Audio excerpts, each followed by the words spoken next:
할렐루야. 네, 하나님의 말씀은 누가복음 5장, 오늘은 33절에서 39절까지의 말씀 보도록 하겠습니다. 누가복음 5장 33절에서 39절까지의 말씀이고요. 제가 한 절, 여러분 한 절, 마지막 절은 같이 읽겠습니다. 그들이 예수께 말하되 요한의 제자는 자주 금식하며 기도하고 바리새인의 제자들도 또한 그리하되 당신의 제자들은 먹고 마시나이다.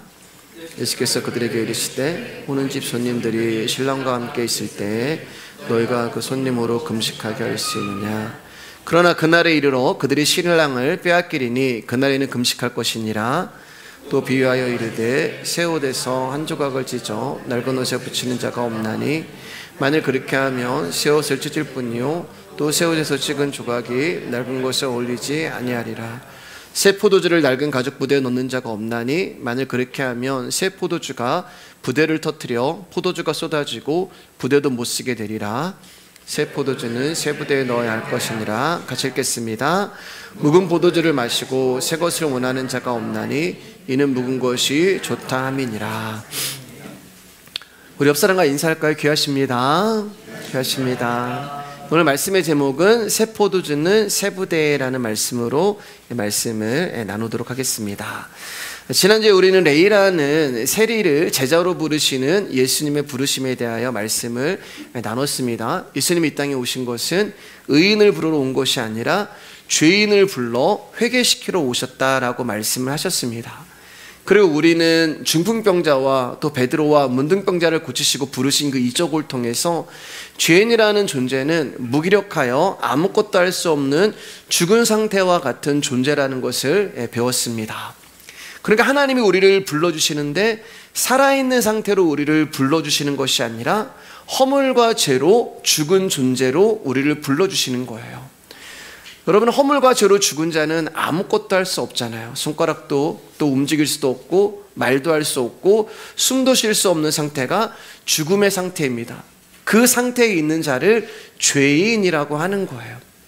그런데 그 죄인을 예수님이 부르러 오신 것입니다. 그러니까 저와 여러분들이 내가 죄인이구나, 내가 예수 그리스도 십자가 앞에서 정말 아무것도 할 수 없는 죄인이라는 것을 깨달았다는 말은 그분이 나를 선택하시고 부르셨다는 결과가 되는 거예요. 목사님은 어떻게 창세전에 선택한 사람 알 수 있습니까? 저는 몰라요. 그러나 성령이 우리 가운데 증거해 주시고 가르쳐 주시는 것들이 있는데 그것이 바로 하나님의 말씀이 들리는 것이고, 내가 그 말씀 앞에 죄인이구나라는 것을 알게 되는 자가 하나님이 선택하시고 하나님이 부르심의 결과가 된다는 것입니다. 그런데 그분이 우리를 찾아오셔서 우리를 불러주실 때 우리 안에 놀라운 일이 일어나는데 그분의 말씀이 들려지는 거예요. 근데 그분의 말씀이 들려진다는 말은 죽은 자가 아니라는 거거든요. 죽은 자는 말씀을 들을 수도 없는데 그 말씀이 들려진다는 말은 이제는 내가 더 이상 죽은 자가 아니라 그분의 부르심으로 인하여 산 자가 되었다는 증거가 되는 것입니다. 그러니까 예수를 믿는다는 것은 죽은 자가 산 자가 되어 예수를 따라가는 것을 말해요. 이처럼 하나님의 부르심은 산 자로부터의 부르심이 아니라 죽은 자로부터의 부르심이고 없는 것에서부터의 부르심이 되는 것입니다. 그래서 로마서에서 이렇게 말씀하시는 거예요. 마이크 조금만 줄여주세요. 같이 읽겠습니다. 시작. 하나님은 죽은 자를 살리시며 없는 것을 있는 것으로 부르시는 이시니라. 주님이 우리를 불러주시는 이 일에, 하나님이 우리를 선택해 주시는 이 일에 저와 여러분들이 한 것은 아무것도 없습니다. 나는 죄로 인해 썩었고 나는 죽을 수밖에 없는 육체를 위해서 살아가는 존재였는데 그분이 나를 선택하시고 불러주셨고 또 그분의 부르심으로 인하여 그분의 제자가 되었습니다.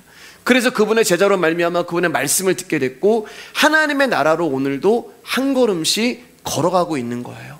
그게 지금까지 우리가 누가복음을 강의하면서 만났던 베드로가 되는 것이고 문둥병자가 되는 것이고 중풍병자가 되는 것이고 지난주에 나누었던 레이라는 세리가 되는 것이고 또 저와 여러분이 되는 거예요. 우리 요한복음 5장 25절입니다. 시작. 진실로 진실로 너희에게 이르노니 죽은 자들이 하나님의 아들의 음성을 들을 때가 오나니 곧 이때라 듣는 자는 살아나리라. 죽어있는 우리에게 아들의 음성이 찾아오셔서 우리를 살리는 것. 그러니까 죽은 자가 할 수 있는 것은 딱 하나밖에 없어요. 그분의 음성을 듣는 것밖에 없습니다. 허물과대로 죽어있는 우리 가운데 그 음성이 생명으로 찾아오셔서 당신의 말씀을 들려지게 하는 거예요. 그러니까 아들의 음성이 들린다는 말은 내가 죽은 자가 아니라 살아있는 자라는 증거가 되는 것이고, 말씀이 들린다는 것은 내가 구원을 얻고 영생을 얻었다는 증거가 되는 것이고, 아들의 생명이 있는 자는 이제 무슨 일을 하더라도 죽은 자의 일이 아니라 산 자의 일이 되는 거예요. 그러니까 여러분, 중요한 것은 내가 살았냐 죽었냐 이게 중요한 게 아니라요, 예수의 생명이, 그분의 말씀이 내 안에 있느냐 없느냐가 중요합니다. 이제 오늘 우리가 나눌 말씀은 지난주에 이어지는 말씀인데, 오늘 이 생명이 없는 자들이 등장을 해요. 말씀을 안다고 이야기하고 신앙이 있다고 이야기를 하는데 아들의 생명이 없는 자들이 등장을 합니다. 우리 30절입니다. 시작. 바리새인과 그들의 서기관들이 그 제자들을 비방하여 이르되 너희가 어찌하여 세리와 죄인과 함께 먹고 마시느냐. 이들이 바로 예수의 생명이 없는 자들이에요. 바리새인과 서기관들. 이 사람들 안에는 예수의 생명이 없기 때문에 복음을 알지 못해요.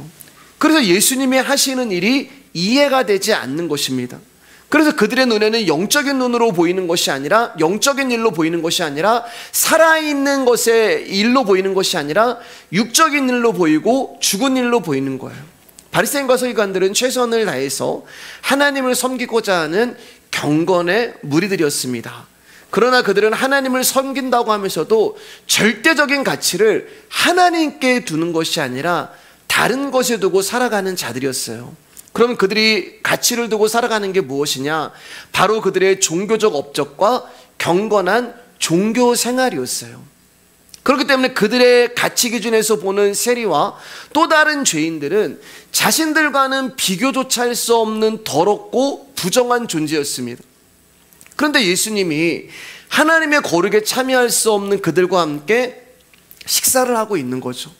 그래서 예수님을 향하여서 말씀을 전하고 성경을 아는 것처럼 선생 노릇하더니 율법에서 죄인이라고 규정하고 있는 저들과 어떻게 식사를 할 수 있느냐라고 예수님을 비난하고 조롱을 합니다. 그런데 그들의 비방은 여기서 멈추지 않고 계속 이어지는데, 이제 33절에서 이렇게 말씀하세요. 시작. 그들이 예수께 말하되 요한의 제자는 자주 금식하며 기도하고 바리새인의 제자들도 또한 그리하되 당신의 제자들은 먹고 마시나이다. 당시 유대인들은 하나님의 정하신 규례를 따라 철저히 금식을 행했습니다. 근데 이들은 하나님의 규례 외에도 600가지가 넘는 규례를 스스로 만들어서 그것을 지키고 있었어요. 이 사람들에게 금식은 경건 생활의 중요한 덕목으로 자리하고 있었고요. 바리새인들은 더 철저한 경건 생활을 위해서 일주일에 2번의 날을 정하여 금식하며 경건한 삶을 살려고 애쓰고 있었습니다. 그런데 갑자기 등장해서 말씀을 전하고 성경을 가르치고 율법을 안다고 이야기하는 예수가 그 율법에서 상종하지 말고, 율법에서 만나지 말고 관계하지 말라고 한 그 세리와 죄인과 문둥병자와 중풍병자를 만나서 그들과 함께 식사를 하는 거예요. 여러분, 지난주에 말씀드렸지만 식사를 한다는 것은 단지 밥을 먹는다는 게 아니고 가족이라는 의미가 있는 것입니다. 그러니까 바리새인과 서기관들 눈에는 예수 그리스도의 모습이 도무지 이해가 안 된 거예요. 그리고 화가 나는 거예요. 그래서 예수님을 무시하고 비난하면서 이렇게 이야기를 하고 있는 것입니다. 근데 여러분, 제가 이제 말씀을 준비하면서 아마 이날이 바리새인들이 일주일에 2번을 정해가지고 이제 금식을 했거든요. 뭐 월요일, 수요일 뭐 이렇게 정했겠죠. 이날이 혹시 바리새인과 서기관들이 금식하는 날이 아닌가. 배가 고프면 좀 짜증이 나잖아요, 여러분. 배가 고프면 괜히 막 뭐 이래 짜증이 나고 화가 나잖아요. 그래서 자기들은 지금 배고파고 막 짜증이 나고 예민해지는데 예수님이 막 잔치를 벌여서 밥을 먹고 있으니까 좀 화가 난 게 아닌가. 네, 안 웃으실 줄 아셨습니다. 네, 너무 다 이제 경건하시고 거룩하셔서 앞에서 제가 이 말을 하면서도 멈춰야 돼 막 이런 말이 생각인데, 그래서 이제 좀 이게 짜증이 난 것 같아요. 그래서 화를 내는 거예요. 그러니까 이 사람들의 속마음은 이런 거예요. 뭐야, 우리는 오늘 밥 한 끼도 안 먹고 금식하면서 경건한 삶을 살아가려고 이렇게 노력하는데, 저 예수란 놈은 성경을 가르치고 그래 믿음이 있는 척하더니 결국 율법이 금하고 금한 자들과 식사를 안 해? 저 이단 아니야? 저 사입이 아니야? 이 말인 거예요.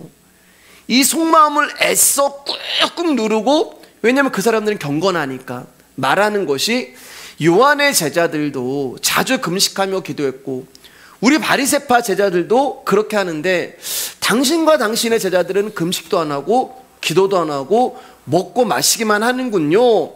이렇게 이제 포장을 해가지고 비방을 하고 있는 거예요. 여러분, 당시 세례 요한은 선지자로 사람들에게 존경과 인정을 받았던 인물입니다. 근데 이 사람들의 말을 잘 보면은 그 세례 요한과 자신들을 동급으로 올려놓고 있는 거예요. 세례 요한의 제자와 바리새인의 제자, 이 말은 자신들을 이야기하는 거거든요. 그러니까 자신들을 세례 요한과 같은 그런 위대한 사람이라고 올려놓고 상대적으로 예수님과 그의 제자들을 크게 잘못하고 율법도 알지 못하는 그런 존재로, 무식한 존재로 지금 부각시키고 있는 거예요. 낮추고 있는 거예요. 여러분, 이 말씀을 통하여서 바리새인과 서기관들의 문제점이 무엇인지 아시겠습니까? 그것은 자신과 타인을 비교해가며 자기와 다른 사람에 대해서 비방과 비판을 일삼고 살아가는 거예요. 이게 이 사람들의 특징이에요. 그러면 이런 특징이 우리 가운데도 있다면 우리 역시 바리새인과 서기관들이 되는 것이고, 이 모습이 바로 자신만을 바라보며 자기 신앙에 자부심을 가지고 살아가는 사람들의 특징이 되는 거예요. 여러분, 말씀을 모르는 자들은 자기 신앙에 굉장한 자부심이 있습니다. 그래서 거기서 나오는 게 모태신앙이에요. 내 직분이 되는 거예요. 내가 수십 년 예수 믿었다는 거예요. 내가 신앙생활 하면서 이런 것도 하고 이런 것도 하고 이런 것도 하고 막 얘기하는 거예요. 왜요? 복음을 모르니까 복음을 말할 수가 없는 거예요. 복음의 눈으로 자신을 바라본 적이 없고, 십자가를 말하되 십자가에 피 흘려 죽으신 예수님 앞에 한 번도 자신을 세워본 적이 없으니까, 예수를 알지 못하고 복음을 알지 못하니까 그저 내놓는 게 내 자랑밖에 없는 것입니다. 그러니까 이 사람들에게는 사람의 시선만 생각하면서 사람들에게 좋은 평가를 받는 것에 자신의 모든 가치를 두고 관심을 두고 살아간 자들이에요. 그 사람들이 바리새인과 서기관들이죠. 자, 이제 그렇게 자신을 비방하는 이 바리새인과 서기관들 가운데 예수님이 이렇게 대답을 하십니다. 34절입니다. 시작. 예수께서 그들에게 이르시되, 혼인집 손님들이 신랑과 함께 있을 때 너희가 그 손님으로 금식하게 할 수 있느냐? 여러분, 유대인의 혼인잔치는 일주일을 해요. 제가 중앙아시아에 이제 몇 개월 가 있은 적이 있었는데, 결혼을 하면은 진짜 일주일을 하더라고요. 성대하게 정말 결혼식을 해요. 신랑과 신부가 거기에 앉아 있습니다. 앉아 있고 막 일주일을 그냥 잔치를 합니다. 예.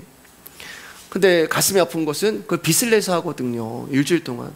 그리고 평생 그 빚을 갚는데 그렇게 살아가요. 그러니까 되물림이 돼요. 어쨌든 이제 일주일 동안 혼인잔치를 엽니다.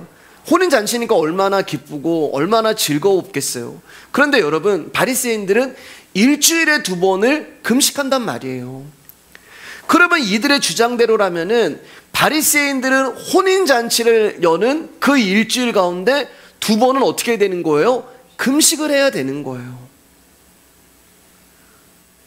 그러면 그들이 혼인잔치를 열었는데 바리새인들이 혼인잔치라는 그 기간에 어떻게 그 사람들을 향하여서 너희들 금식하지 않느냐고 비방할 수 있느냐고 이야기합니다. 여러분, 혼인잔치 기간에 결혼을 했는데 지금 먹고 마시고 일주일 동안 하는 건데 금식하면 혼인잔치가 뭐가 되겠어요? 초상집이 되는 거잖아요. 혼인잔치는 망치게 되는 것입니다. 그래서 이 사람들이 야, 이거는 아니다 라고 해서 또 다른 규례를 만들었는데, 혼인잔치가 있는 날은 이 바리새인과 서기관들이 금식을 하지 않는 걸로 결정을 한 거예요. 그러니까 금식이라는 것을 이 사람들이 어떻게 지금 이용하는 거예요? 자신의 편리함을 이용해서 금식을 하는 것입니다. 즉, 금식도 자신들의 신앙생활의 편리함을 위해서 그렇게 여겼던 거예요. 이것이 자신을 바라보는 사람들의 신앙적 문제점입니다. 여러분, 그들이 만약에 금식을 통해서 오늘 예수님을 비방하고 비난할 정도로 그렇게 금식에 자신이 있다면 이 사람들은 혼인잔치하는 기간에도 금식을 했어야 되는 거예요. 근데 자신의 편리에 따라 어떤 날은 금식하고 어떤 날은 금식하지 않으면서 지금 예수님이 잔치를 하고 밥을 먹는다고 예수님을 비난하고 비방하고 있는 것이 이 사람들의 신앙의 문제점이고, 이게 바로 자신만을 바라보는 사람들의 특징이 되는 것입니다. 사랑하는 여러분, 행위에 초점을 두게 되면 신앙은요, 항상 잘한 사람과 못한 사람으로 구분이 되게 돼요. 그렇잖아요, 여러분. 일주일에 2번 금식한 사람은 일주일에 금식을 한 번도 하지 않은 사람을 만나게 되면은 그 사람보다 내 신앙이 더 나은 것처럼 보이고, 나는 2번 했는데 너는 한 번도 못했어? 내가 그 사람보다 더 우월감에 있다는 생각을 가지게 됩니다. 근데 여러분, 일주일에 2번 금식한 사람이 일주일에 4번 금식한 사람을 만나면 어떻게 되겠어요? 2번 금식한 사람이 이 사람 앞에서 자기 자랑을 할 수가 없는 거예요. 그러면은 이 사람보다 더 나은 신앙인이 되기 위해서 이 사람은 일주일 내내 금식을 하면 돼요. 그럼 이 사람보다 내가 더 신앙적인 우월감을 가지게 되는 것입니다. 그러니까 이처럼 신앙의 근거를 사람에게 두게 되면요, 우리의 신앙은 항상 비교하고 항상 경쟁하는 것으로 흘러갈 수밖에 없는 거예요.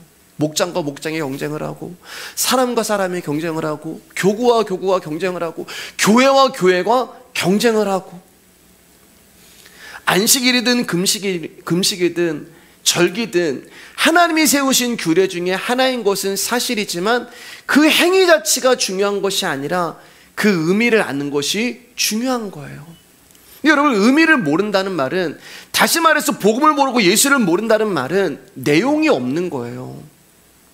내용이 없으면 어떻게 되는 거예요? 겉만 남는 것입니다. 겉모습만, 껍질만 남는 거예요.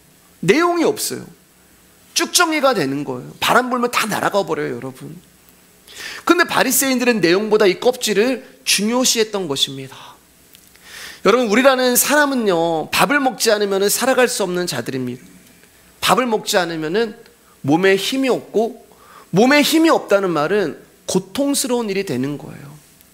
그럼에도 불구하고 우리가 힘들고 고통스러움에도 불구하고 금식을 하는 이유는 우리 안에 절박한 기도와 소망이 있기 때문입니다.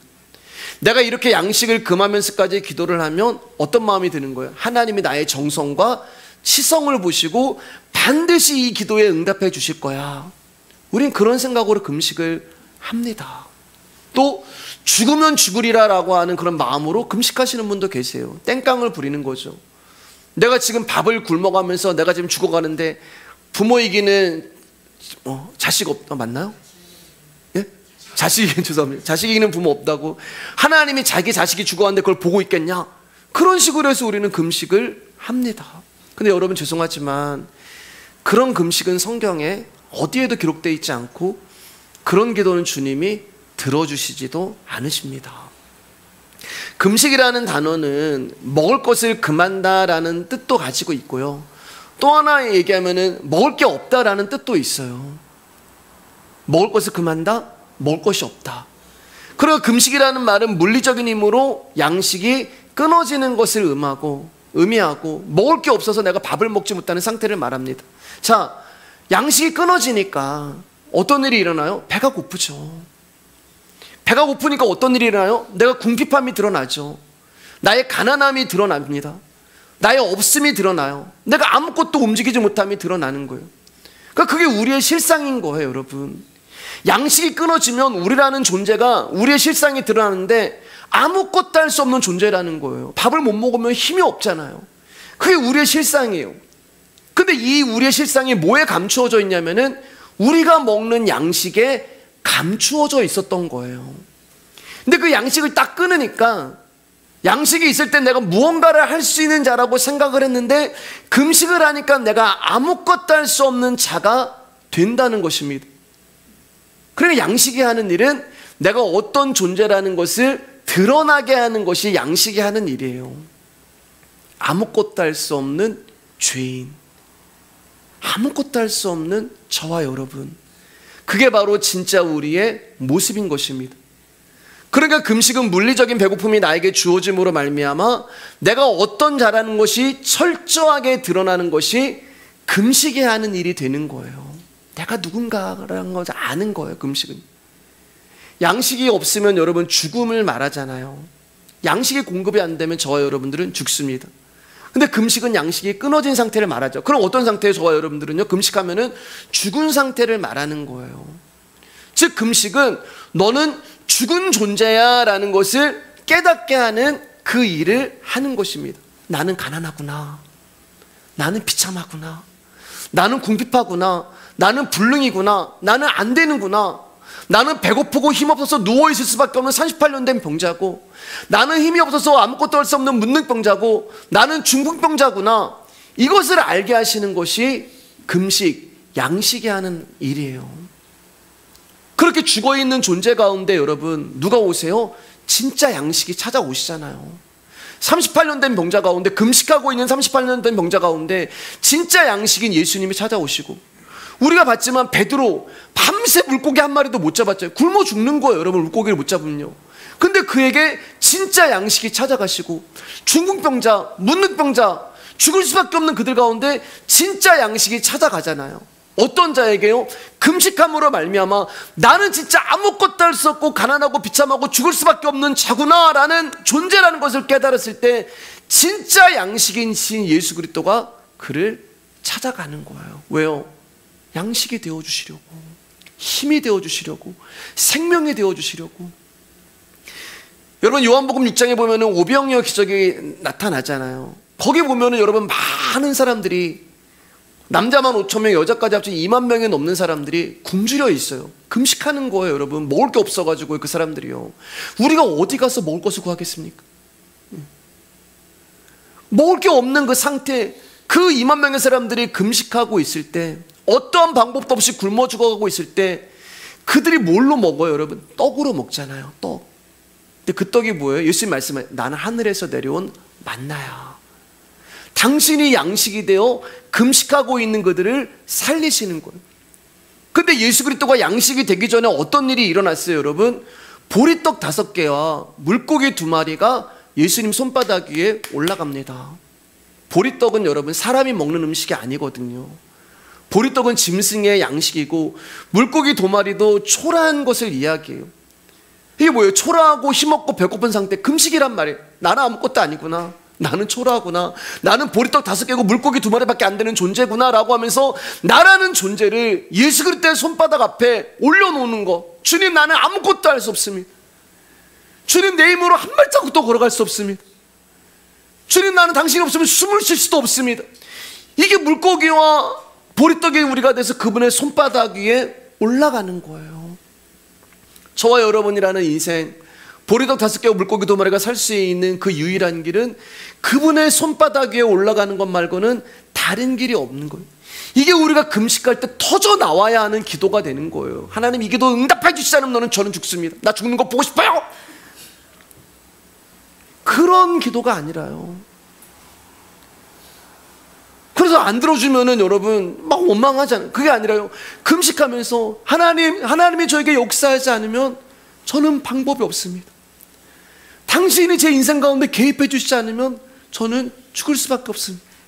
하나님, 저는 보리떡 5개, 물고기 2마리밖에 안 되는 그런 초라한 존재고 하찮은 존재고, 이러한 저를 주님 손에 올려드립니다. 이 죄인을 불쌍히 여겨주십시오 하며, 저와 여러분들이 금식할 때 물고기 2마리와 보리떡 5개가 되어 이 외침이 터져 나올 때 우리가 살 수 있는 거예요. 이게 금식의 기도와 정의와 목적이 되는 것입니다. 그리고 금식을 하라는 말은 밥을 굶고 기도하는 의미가 아니라 지금까지 먹었었던 소화도 안 되는 율법의 양식이 바리새인과 서기관들이 하는 금식이거든요. 소화도 안 되는 거예요. 자기의 편리에 따라서 금식하는 거. 율법을 자기 마음대로 조정하면서 그럼 나는 믿음 있어, 나는 금식했어, 그런 양식은 먹지 말고, 이제 그런 짓 좀 하지 말고 이제부터 제대로 된 진짜 양식을 너 먹어. 그 진리의 양식이 예수 그리스도가 되는 것입니다. 우리에게 당신이 친히 양식이 되어주시는 것. 그래서 예수님이 당신의 살과 피를 먹고 마시라고 말씀하십니다. 그렇게 말씀하시잖아요. 짜장면 먹어라, 탕수육 먹어라, 뭐 먹어라 얘기하지 않으시고 나를 먹고 마시라고 얘기하잖아요. 자, 35절입니다. 시작. 그러나 그날에 이르러 그들이 신랑을 빼앗기리니 그날에는 금식할 것이니라. 여러분 3~4절에 이제 손님들이라고 하는 그 말은요, 정확하게는 가족들을 아들들을 이야기합니다. 그리고 혼인잔치에 참여한 사람들은 아까도 말씀드렸지만 가족들이라는 거예요. 단순한 손님이 아니라 신랑과 관계가 깊은 자들만 잔치에 초대를 받는 것입니다. 죄인들만요. 그렇기 때문에 신랑과 함께 있을 때는 슬퍼할 이유가 없는 거예요. 여기서 말하는 신랑은 예수님이고 손님들은 저와 여러분들을 말하는 거죠. 그러니까 예수님이 내가 너희와 함께 하는데 너는 왜 금식하니? 금식할 이유가 없잖아요. 모든 문제의 답인 예수님이 나와 함께 계시는데 금식하면 괴로워할 이유가 없는 거예요. 여러분 가족끼리 딱 이제 모였단 말입니다. 이제 아이가 어리지 않으면 이제 가족끼리 사실 이제 함께 모이기도 힘들잖아요. 밤 아니면. 오랜만에 가족끼리 이제 모였어요. 저희 가족이 오랜만에 이제 많이 모였어요. 오랜만에야 우리가 다 모였네. 근데 제가 자, 우리 오랜만에 모였으니 가족이 모였으니 우리 이제 금식하자. 이런 건 없잖아요. 가족이 모이면 행복한 거예요. 야, 오늘 맛있는 거 먹자. 즐거운 거예요. 이게 아버지와 함께하는 가족의 모습인 것입니다. 근데 예수님이 우리와 함께 하시는, 그래서 예수님이 함께 하시는 동안에는 금식할 이유가 없는데 예수님이 뭐라고 말씀하시면 신랑을 빼앗기리니 그날에는 금식하리라. 그러니까 저와 여러분들이 금식해야 하는 이유는 나에게서 신랑이 없을 때. 그게 무슨 말이에요? 하나님의 임재가 나에게 때로는 느껴지지 않을 때, 때로는 내가 그분의 사랑이 나에게 오지 않을 때, 그거는 그분께 문제가 있는 게 아니라 나에게 문제가 있는 말이거든요. 죄로 인하여서 내가 하나님과의 관계가 멀어졌을 때, 그때는 금식하는 거예요. 신랑이 나에게 없을 때. 그러면 여기서 말하는 예수님 말씀하신 이때는 언제냐? 십자가를 의미하는 거죠. 예수님 십자가의 죽으심으로 신랑이 나에게서 떠나간단 말입니다. 근데 거기서 끝이 아니란 말이에요. 신랑이 십자가에 죽으시고 그 신랑 안에 있는 생명이 이제는 저와 여러분으로 찾아오시는데, 그때는 스승으로 찾아오시는 것도 아니고 그때는 나의 신랑으로 찾아오시는 거예요. 우리 아내요. 더 이상 우리를 떠나지 않으십니다. 그래서 이제는 우리는 더 이상 손님이 아니에요, 여러분. 예수님이 신랑으로 나에게 찾아오실 때 나는 신랑이 아니라 신부로 그분과 함께 하시는 것입니다. 부부는 하나잖아요. 그래서 영원히 함께 살아가는 이유를 말하기 때문에 우리는 더 이상 금식할 이유가 없다라는 것을 말씀하고 계시는 것입니다. 지금 이 이야기를 하고 있는 거예요, 예수님이요. 바리새인과 서기관들 가운데. 그러니까 진짜 중요한 것은 그런 형식적인 종교 행위가 아니라 예수님과 함께하는 것, 그분의 생명이 내 안에 있는 것, 그걸 말씀하고 계시는 거예요. 이어서 예수님이 이제 비유로 이렇게 말씀하십니다. 36절 39절입니다. 시작. 또 비유하여 이르시되 새 옷에서 한 조각을 찢어 낡은 옷에 붙이는 자가 없나니 만일 그렇게 하면 새 옷을 찢을 뿐이요 또 새 옷에서 찢은 조각이 낡은 것에 어울리지 아니하리라. 새 포도주를 낡은 가진 부대에 넣는 자가 없나니 만일 그렇게 하면 새 포도주가 부대를 터뜨려 포도주가 쏟아지고 부대도 못 쓰게 되리라. 새 포도주는 새 부대에 넣어야 할 것이니라. 묵은 포도주를 마시고 새 것을 원하는 자가 없나니 이는 묵은 것이 좋다 함이니라. 여러분, 정신이 이상한 사람 아니고서는 새 옷을 가위로 자르거나 찢어서 낡은 옷에 붙이는 사람이 없을 거예요. 그건 정말 정신이 이상한 사람이잖아요.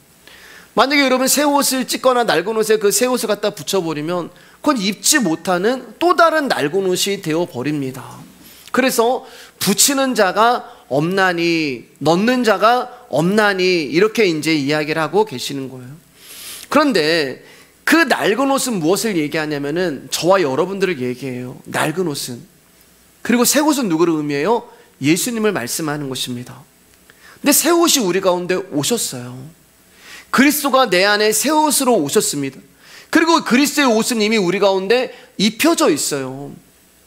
여러분 다 아시잖아요. 예수님이 실오라기 하나 걸치지 아니하시고 겉옷과 속옷을 벗으시고 십자가에 죽으신 이유는 그 당신의 옷을 우리 가운데 입혀주시기 위하여 예수님이 그렇게 죽으신 거예요. 그러니까 우리는 이미 예수 그리스도의 그 옷으로, 예수 그리스도라는 옷으로, 의의 옷으로 입혀져 있는데, 문제는 뭐냐? 진리는 보이지 않는다는 거예요. 말씀은 보이지 않는다는 거예요. 그러니까 우리에게 입혀져 있는 이 그리스도라는 옷을 보지 못하고 살아가는 것입니다. 그러니까 우리는 새 옷이 입혀져 있음에도 불구하고 여전히 낡은 옷을 입고 이 땅을 살아가요. 낡은 옷을 입고. 왜냐하면 낡은 옷이 찢어질까 봐. 내 안에 새 옷이 있는데 이 보이지 않는 낡은 옷이 찢어질까 봐 이 옷을 벗지 못하는 거예요. 혹시 이 옷이 어떻게 될까 봐 벗지 못하는 거예요. 이것보다 비교할 수 없는 진짜 명품의 옷이 짝퉁을 입고 있었는데, 여러분, 진짜 명품이 나에게 입혀져 있는데 나는 여전히 이 짝퉁을 찢어질까 봐 애지중지 아끼며 살아가고 있는 것입니다. 그럼 이 옷이 뭐냐? 이 낡은 옷이 뭐냐? 그게 바로 눈에 보이는 절기고, 절기시켜야 돼. 부활절, 성탄절, 추수감사절, 그걸 지켜야지만 우리가 믿음 있는 사람이야. 그게 눈에 보이는 절기고, 우리가 행하는 율법이고. 너 왜 금식 안 해? 너 왜 말씀 안 읽어? 너 왜 기도 안 해? 우리 일주일에 2번이나 하는데. 그리고 전통이고, 예식이고, 그리고 금식이 되는 거예요. 그 모습이 눈에 보이는 것으로 저 사람은 신앙이 있느냐 없느냐, 우리는 그걸 판단해요. 저 사람은 믿음이 있느냐 좋으냐, 저 사람은 신앙이 나쁘냐 괜찮냐, 그걸 가지고 낡은 옷을 입고 가는 것으로 우리는 신앙을 판단하고 평가합니다. 진짜 새 옷인 그리스도의 복음이 내 안에 들어와서 우리 가운데 자유를 주셨는데, 보이지 않는다는 이유로, 복음이 듣기 싫다는 이유로, 또 내가 지금까지 지켜왔던 이 신앙을 포기하면 내가 무너진다는 이유로 예수를 거부하고 있는 거예요. 내 사랑하는 여러분, 저와 여러분은 다 그 낡은 옷을 입고 있었어요. 우린 다 예전에 이 옷 입고 있었어요, 여러분. 근데 여러분 그거 아세요? 지금 우리 가운데 입혀져 있는 이 낡은 옷이 어느 순간에 다 찢어지고 헤어지고 그리스도의 복음이 우리 가운데 입혀져 있는 것입니다. 사랑하는 여러분, 우리가 개척하고 했을 때 제가 특별한 절기를 안 지키는 것에 대해서 어떤 분들은 마음 어려우셨잖아요. 지금도 어려우신가요? 그렇지 않으시잖아요. 우리 안에 예수 그리스도를 통하여서 그분이 우리 안에 자유라는 것을 주셨습니다. 말씀을 들으면서 그분의 복음이 내 안에서 생명이 되어가면서, 아, 그렇구나, 복음이 이런 거고 말씀이 이런 거고 그리스도의 십자가가 이런 거였고 하나님 나라가 진짜 있구나 하면서 그분에 대해서 조금씩 궁금해하고 그분에 대해서 조금씩 사모하고 그분을 조금씩 알아가면 알아갈수록 내가 입고 있는 낡은 옷이 찢어지고 헤어지고 벗겨지는 거란 말입니다. 말씀이 그 일을 하시는 거예요. 그리고 거기서부터 자유함이 오는 거예요. 그러면서 점점 저와 여러분들이 예수 그리스도를 닮아가고 하늘이 되어가는 것입니다.